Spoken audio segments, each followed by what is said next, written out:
Hi.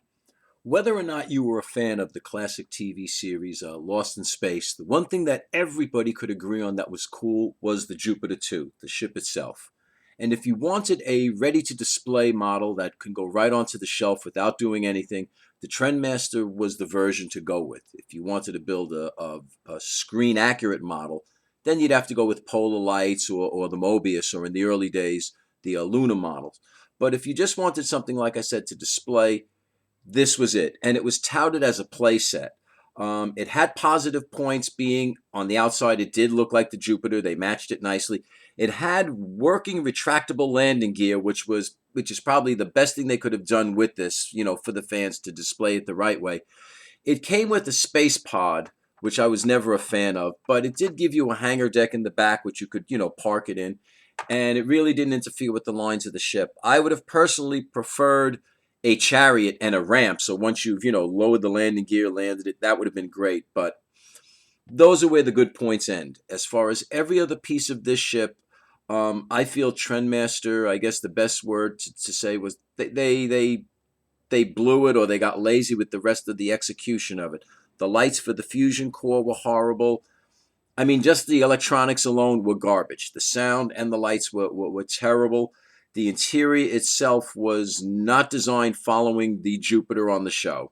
There were only 4 freeze tubes, so obviously Dr. Smith got rid of a couple of the Robinsons, or they got scrubbed for the mission. The 4 tubes weren't even all together. 2 on one side, 2 on the other side of the flight control console. And there was a wall from the astrogator that came out on both sides. And like I said, you couldn't walk around the deck. It just made it totally horrible. It's obvious nobody's coming out with a better version as far as a play set or something out of the box. So what I'm going to do is, the most unholy of holies, I'm going to chop up my Trendmaster Jupiter 2. And what I'm going to do is I'm just going to make it a better playset. I guess the playset that Trendmaster could have made with this if they really put a little time and effort into it. And I'm not trying to, sound, how could you say something like that? These guys build toys for a living. But my issue was everything. So I've taken it and I've done some work, and I just want to show you what I've done with it to say, yeah, I think Trendmaster could have done something better. Because for that pie wedge shape that took up all that space on the flight deck, all it is the batteries and the lighting console, the wiring, and it's a simple chip with some wires. Let me show you what we've done. This is a work in progress, and like I said, I just want to show you what I think Trendmaster could have done if they put some time and effort into this. This is roughly done. It's we've just knocked the walls out right now, and this is basic. We've just blocked it out. Like I said, those that have one know the freeze tubes normally are 2 and 2, 1 on each side. I've taken the 2, and we're going to put them onto this side just to, make it, a little more aesthetically pleasing, whatever you want to call it. We removed the walls of that you could see with the batteries.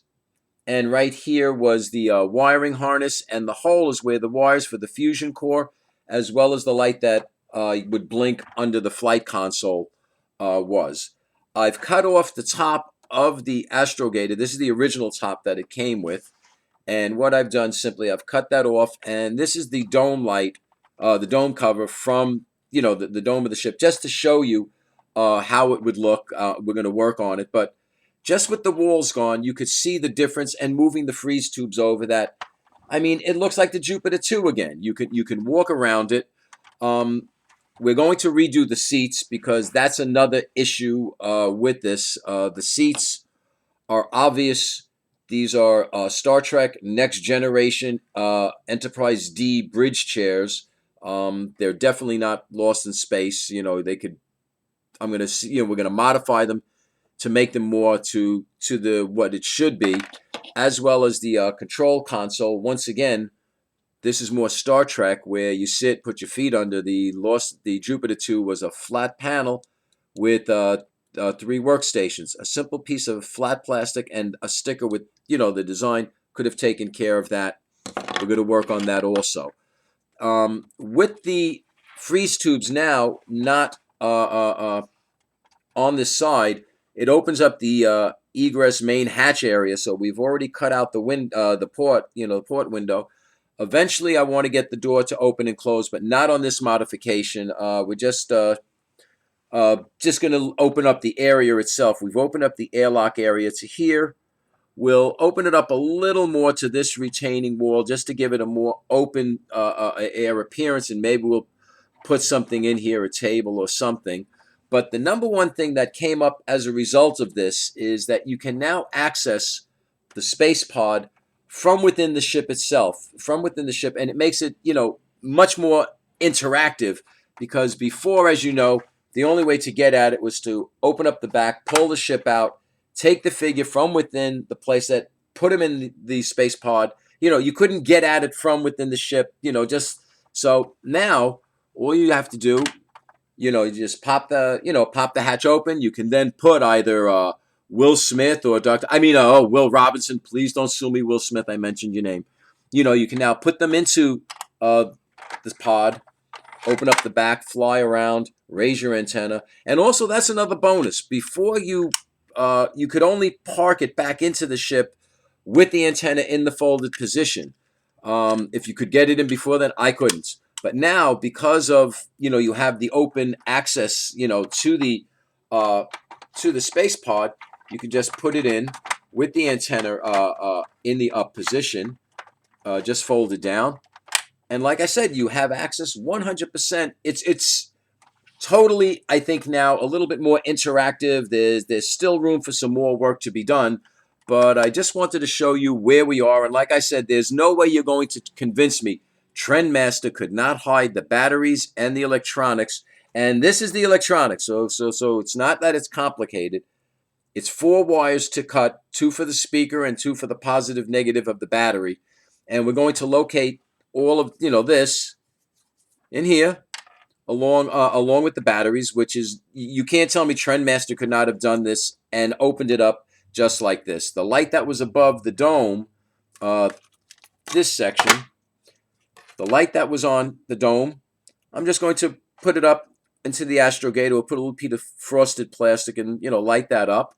As far as the light for the dome, visit to the 99-cent shop, I am sure, will rectify that I could put a light and a battery in this section under here. So look how much more space you get with the roof line gone and with those walls gone. It makes it, I think, truly interactive now. The next time we check in, we'll be a little further along. Like I said, I don't want to add any aftermarket parts. I just want to make it a better playset with what it came with. The only add-ons that I'm going to allow myself, anybody that builds models or tinkers or anything like that, everyone has the infamous spare parts box. And in that box are always the parts of dead models that'll, you wanted to save because you could put it on something else, or there's a light and a wire you threw in that you're going to put in somewhere. I know I have some junk in there. I'm going to go through it.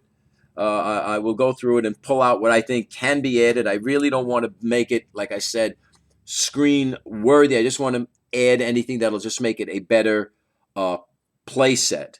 I hope you like what we've done so far. The next time we check in, we'll address the electronics, the wiring, and hopefully we'll have the deck, done by that time with the seats and the consoles, and we'll have it sanded down. And then, like I said, we'll be ready to work on the second phase, which will be the underside, and get a dome here. And we'll talk to you next time. Okay, bye-bye.